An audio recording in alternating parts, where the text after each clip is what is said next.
Netcasts you love. From people you trust.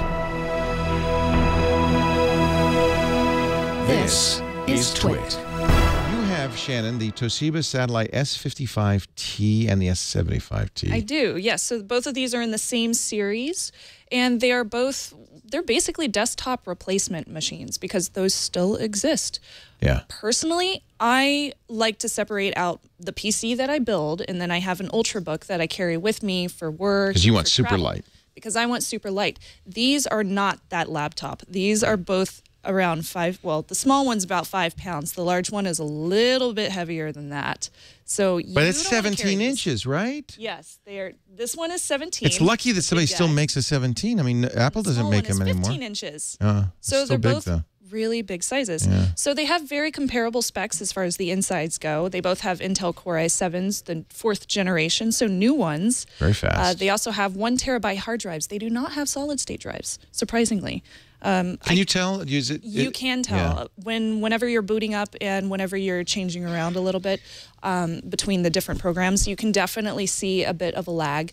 Boot up times, I'm a little spoiled from having solid state machines. So now I try one of these and I go, God, what's taking so long? Should I restart it? Is it frozen? But it's not. It's just taking forever. The small one has a pretty interesting graphics card in it. It includes a NVIDIA GeForce GT740M, which is really nice. It has the Optimus technology. It actually works very well whenever you're running like 720p graphics. So it works quite well. The larger one does not include that. That one just has a regular Intel graphics inside of it. It's very strange that they didn't include the nice NVIDIA graphics in the larger That's version. puzzling. You got a lot of room in there. Yeah, very, very strange. The smaller one, the resolution on this guy, and you can probably tell from this as well, it's only 13, I believe it's 1368 by 768? No. Yeah. On a 15-inch What? screen. On a 15-inch screen, and you can definitely see that. Whenever you're looking at text on here, we can even see that. You can see the pixels, and it's really, really irritating. Whenever I'm reading text, I can see everything that I'm doing, and I don't like that. Yeah, I'm definitely spoiled with those Ultrabooks. Of course, this kind of works with their price range. It's under $1,000. You can get the smaller one for $999. The larger one is a little bit over $1,000. It's $1,155.99, so $1,100. So these are not cheap. they're not cheap. I believe that the RAM might have something to do with that. Yeah. The smaller one has 12 gigs of RAM. The large has 16 gigs. Again, that baffles me. They must have decided that people care more about RAM than good quality screen, or a lot of things. Personally, it bugs me that they don't have that good resolution. 8's plenty. 4 would be plenty for most people. 8 gigs of RAM is just fine. Even for a built PC like a gaming rig, it's just fine. The larger one, the 17-inch one, that one has a 1600 by 900 resolution. It's a widescreen resolution. Also, both of them can support up to 720p content. Yeah, low quality. I mean, definitely low quality. Of course, they include a microphone and a webcam on both of them. It's a pretty average mic and webcam for a desktop PC. Or it's similar to, your regular Ultrabooks. Who is this for? I think this would be probably for my mom. Right. To be honest. Right. Because she's not carrying a laptop with her. Whenever she wants to use it, she goes in her computer room. Right. She cuts it on every single time, and she does whatever she needs to do. All she does is browsing, and she uploads photos to Facebook, and that's about it. A lot of people want a desktop computer, but they can put it away or fold it away. They don't want it to take over the room, so they buy laptops. But they never plan to take it out of the house. Exactly. So she that never makes sense. takes it out of the house. She doesn't take it with her traveling. If she ever goes traveling, she asks my sister to bring her little Ultrabook. So this is not for carrying around unless it is you not for carrying really. around. It's and it's way not. too But heavy. the funny thing is, a lot of times you see these are gaming machines. People bring them to LAN parties. That's not a gaming machine either. No, it's definitely not. I would honestly cash out the extra few $100 to get a good gaming laptop if I wanted to go to LAN parties all the time.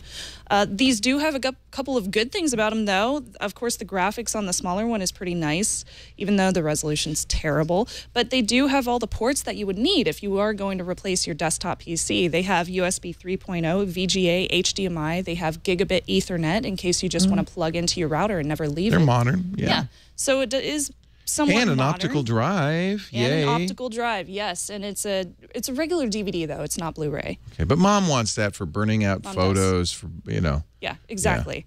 So for the price point and for the graphics included, my pros, I kind of brought these in together. The pros on both of them are the ports and the optical drive are included, which is definitely a pro for a desktop replacement.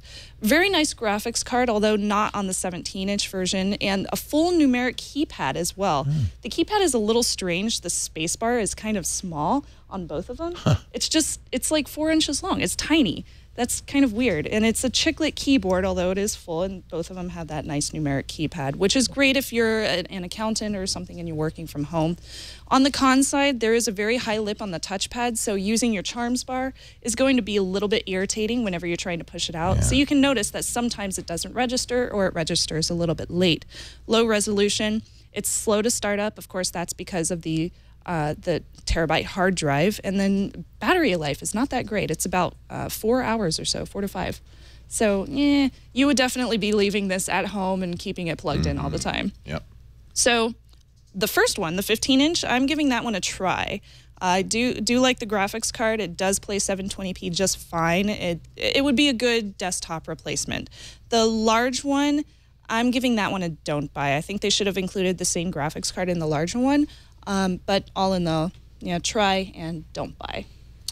So Shannon Morse, a try and a don't buy. You for can the tell I Toshiba like satellite. Ultrabooks. Yeah. It's funny. I mean, that looks to me, and I has remarked the same thing, like a Toshiba you might have bought 10 years ago. Well, the thing is, you could fit or stack 3 or 4 Ultrabooks high in the width of that. And if they have the same 4-hour battery life, which one do you want to get? Right. And be but by the way, and that's pretty close to the same price as an Ultrabook. I mean, it's not like they're a lot cheaper. You can replace things on it, though. Yeah, well, okay. There's a lot to be said for that, too. Thank you, Shannon Morse.